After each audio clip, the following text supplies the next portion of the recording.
টলিপাড়ায় এখন চর্চার কেন্দ্রবিন্দুতে একটাই বিষয়, পরিচালক সুমন ঘোষ এবং সুপারস্টার প্রসেনজিৎ চট্টোপাধ্যায়ের অভিমান। দীর্ঘদিনের বন্ধুত্বের সম্পর্কে কি তবে চির ধরল? পরিচালকের করা গুরুতর অভিযোগের মুখে দাঁড়িয়ে শেষমেশ মুখ খুললেন বুম্বাদা। বিষয়টা ঠিক কি? আসলে সম্প্রতি সুমন ঘোষের নজরে আসে প্রসেনজিতের আসন্ন নতুন ছবির একটি প্রচার ঝলক, আর তা দেখি ক্ষোভে ফেটে পড়লেন পরিচালক সুমন। সুমনের দাবি, ছবিতে বুম্বাদার যে চরিত্রটিকে দেখানো হয়েছে তা হুবহু মিলে যাচ্ছে সেই চরিত্রের সাথে, যা নিয়ে গত 2.5 বছর ধরে প্রসেনজিতের সাথে তিনি নিজে আলোচনা করেছিলেন।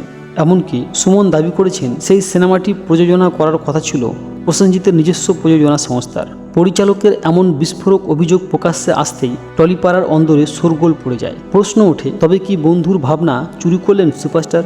দীর্ঘ সময় চুপ থাকার পর অবশেষে নিজের সোশ্যাল মিডিয়ায় একটি বার্তায় সব জানিয়ে দিলেন প্রসেনজিৎ চট্টোপাধ্যায়। প্রসেনজিৎ স্পষ্ট জানিয়েছেন, একজন অভিনেতা হিসেবে আমার কাজ হলো চিত্রনাট্যকে পর্দায় ফুটিয়ে তোলা। কারো সৃজনশীল ভাবনাকে অসম্মান করার কোনো উদ্দেশ্য আমার নেই।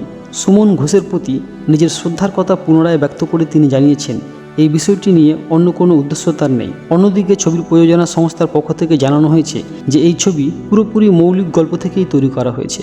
সো বন্ধুরা, সুমন ঘোষের অভিমান কি তবে এখানেই শেষ হলো, নাকি জল গড়াবে আরও বহুদূর? আপনাদের কি মনে হয়? প্রসেনজিতের সাফাই কি যথেষ্ট? কমেন্ট বক্সে আপনাদের মূল্যবান মতামত অবশ্যই জানান। আর বিনোদন জগতের এক্সক্লুসিভ সব খবরের আপডেট সবার আগে পেতে এক্ষুনি আমাদের চ্যানেলটিকে সাবস্ক্রাইব করুন।